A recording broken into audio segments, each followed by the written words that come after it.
আসসালামু আলাইকুম ওয়া রাহমাতুল্লাহি ওয়া বারাকাতুহু। আমি আপনাদের মাঝে আছি হাফিজ মোহাম্মদ নুরুল আমিন। তো আমি প্রতিদিন আপনাদের মাঝে কোনো না কোনো ভিডিও দেওয়ার চেষ্টা করি। আজকে আমি আপনাদের মাঝে নিয়ে আসলাম সূরা নাবা থেকে কোরআন মাজিদ শিক্ষা। এই কোরআন মাজিদ শিক্ষার ক্লাসটা কিন্তু শুধু শিক্ষাই মনে করবেন না। এটি হচ্ছে আপনার জীবন গড়ার, জীবন পরিচালনা করার যে সর্বোচ্চ কিতাব আছে, সেটি দিয়ে আপনার জীবন গঠন করা একটি পন্থা। সেটি আমার কাছে শিখেন অথবা অন্য কারোর কাছে শিখেন। কিন্তু আপনাকে কোরআন মাজিদ শিখতেই হবে। যাই হোক, আমরা কালামুল্লাহ শরীফের সূরা নাবা থেকে আজকে আমরা শিখব। আপনারা কি সূরা নাবা থেকে দেখতে পাচ্ছেন? আশা করি আপনারা দেখতে পাচ্ছেন। তো সূরা নাবা হচ্ছে ৩০তম পারার ১ম নম্বর সূরা, অর্থাৎ ১ নম্বর সূরা, সূরা নাবা। এই সূরা নাবার আয়াত সংখ্যা হচ্ছে ৪০, রুকু সংখ্যা হচ্ছে ২, আর এই সূরাটা মক্কাত অবতীর্ণ হয়েছে। কোন জায়গায়? মক্কাত। এখন আমি আপনাদেরকে জানাইয়া দিই, সূরা নাবা হচ্ছে কোরআন মাজিদের কততম সূরা? এটি কি আপনি জানেন? হ্যাঁ, এটি হচ্ছে ৮৮তম সূরা। আমি যদি আপনাদেরকে জানানোর জন্য একটা সার্চ দেই যে সূরা নাবা কততম সূরা? তাহলে আমরা পেয়ে যাব সঠিক রেজা। হ্যাঁ, সূরা নাবা হচ্ছে ৭৮তম সূরা। সূরা নাবা কি?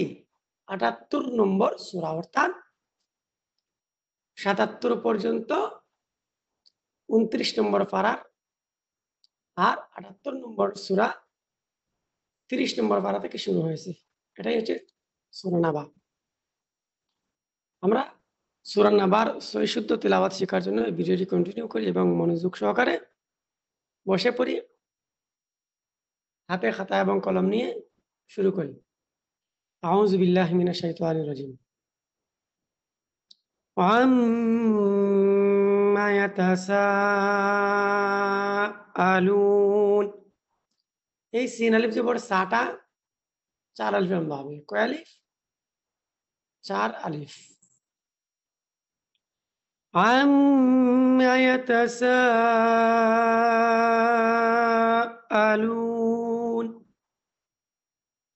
এই জায়গা হচ্ছে মদের হরফ। মদের হরফের পরের হরফের শুরুতেই হামজা। সরি, মদের হরফের পরে একই শব্দের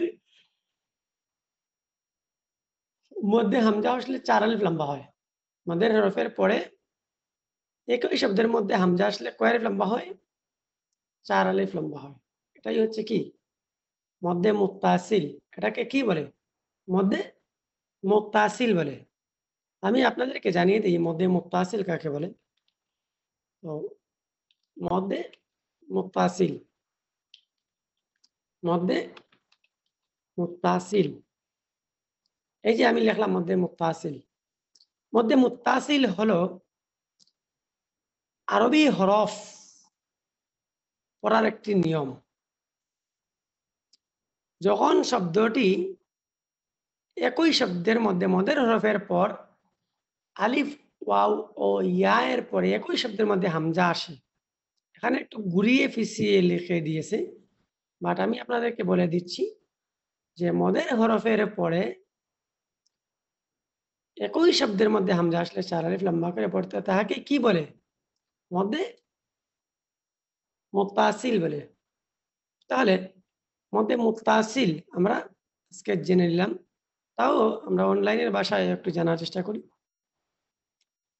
মদ্দে মুত্তাসিল হলো আরবি হরফ, অক্ষর বা একটি পড়ার নিয়ম। যখন একই শব্দের মধ্যে মদের হরফের পরে অথবা আলিফ, ওয়াও, ইয়া এর পরে একই শব্দের মধ্যে হামজা আসে, তখন তাকে মধ্যে মুত্তাসিল বলে কিংবা করতে হয়।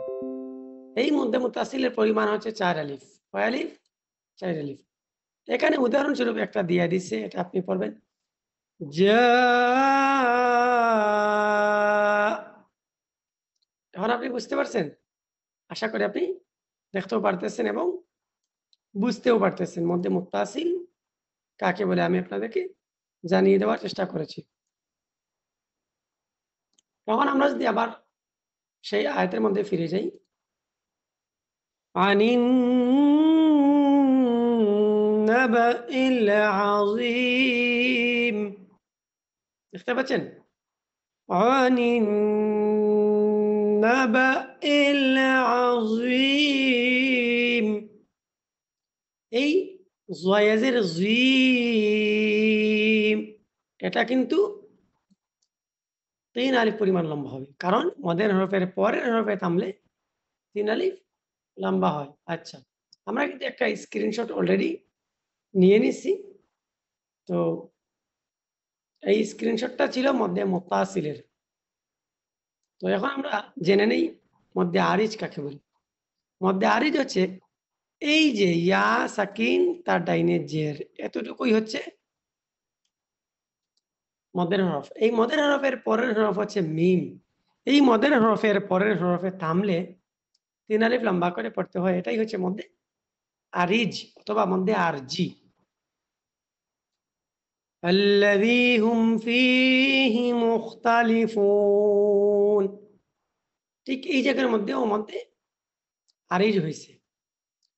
কাল্লা সায়ালামুন, এই যে মিম অপেশ মুন, কাল্লা সায়ালামুন।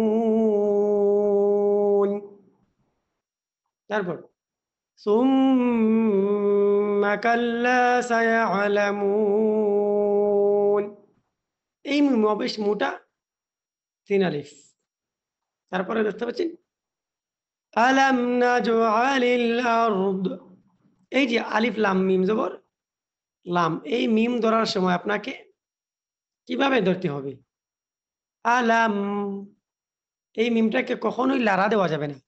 আলাম ও তার এভাবে পড়া যাবে না। এভাবে যারা পড়ে তারা পড়া ভুল। এখানে হবে কি? আলাম নাজআলিল আরদা মিহাদা। হ্যাঁ, আরেকটা নিয়ম আছে এই জায়গার মধ্যে। সেই নিয়মটা হচ্ছে ২ জবরের উপরে থামলে ১ আলিফ লম্বা করে পড়তে হয়। এটাকে কি বলে? এটাকে বলে ওয়াকফের মদ। অর্থাৎ ওয়াকফ করার কারণেই এই মদ হয়। তাহলে ২ জবরের মধ্যে থামলে একটা জবর কি করতে হয়? বাদ দিয়ে দিতে হয়। আর একটা জবর যদি বাদ দিয়ে দেন তাহলে কি হয়?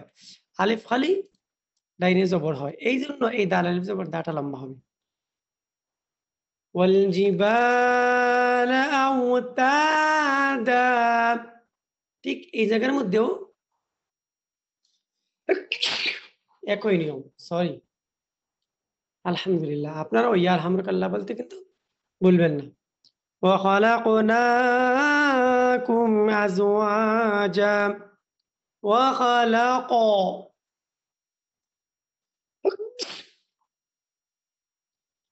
আপনাদের কাছে আমার প্রশ্ন, এই কাফটা কি হবে? হ্যাঁ, বলে দেই। এই কাফটা যখন সাকিন হবে তখনই কলকলা করে পড়তে হবে। কলকলার হরফ কয়টি? ৫ টি। কফ, তোয়া, বা, জিম এবং দাল। এই হচ্ছে কলকলার হরফ। এই হরফগুলো যদি সাকিন হয় অথবা থামার সময় শেষে আসে তাহলে কলকলা করে পড়তে হয়। এইজন্য এই জায়গার মধ্যে লাকানাকুম এরকম হবে। ওয়া খালাকনাকুম আজওয়াজা ওয়া জাআলনা নাওমাকুম সুবাতা, সুবাতা। এই তা আলিফ জবর তাও লম্বা হবে ১ আলিফ। এখানে নুন আলিফ জবর না হবে ১ আলিফ। এখানে সিন আলিফ জবর সা হবে ১ আলিফ। আর বা আলিফ জবর বাও হবে ১ আলিফ। কিন্তু এই জায়গার মধ্যে লম্বা থাকার পরেও কেন লম্বা হলো না? এর কারণ হচ্ছে এই নুন গিয়ে কাকে ধরছে? এই লামকে ধরে ফেলছে। এই জন্য এই জায়গার মধ্যে নুন লম্বা হবে না। যদি থামেন তাইলে লম্বা হবে। তাহলে কিভাবে হবে? ওয়াজআলনা আল-লাইলা লিবাসা। বুঝতে পারছেন? ওয়াজআলনা আল-লাইলা লিবাসা। তাহলে আজকে আমরা জানলাম সূরা নাবার ১ থেকে ১০ আয়াত পর্যন্ত তাজবিদের নিয়ম এবং সহিশুদ্ধভাবে কোরআন মাজিদ তেলাওয়াত। অবশ্যই আপনারা যদি এই চ্যানেলটি সাবস্ক্রাইব করে না থাকেন, এখনই সাবস্ক্রাইব করে বেল আইকনটি অন করুন পরবর্তী ভিডিও পাওয়ার জন্য। এবং আপনাদের জন্য একটি সুখবর আছে। যদি আপনারা আপনাদের মোবাইলের মধ্যে কায়দা সিফারা এগুলো পড়তে চান ফ্রিতে, কোনো ধরনের অ্যাড দেখা ছাড়া, তাহলে আপনারা এই জায়গার মধ্যে সার্চ দিতে পারেন কায়দা সিপারা লিখে। কায়দা সিপারা হাদিয়া মাসনুনা লিখেই সার্চ দিলে এই অ্যাপ্লিকেশনটি চলে আসবে। এই অ্যাপ্লিকেশনটি আপনারা একদম ফ্রিতে পড়তে পারবেন কোনো ধরনের অ্যাড ছাড়া। তো দেখা হচ্ছে আপনাদের সাথে আবারও পরবর্তী ভিডিওতে। আসসালামু আলাইকুম ওয়া রাহমাতুল্লাহি ওয়া বারাকাতুহু।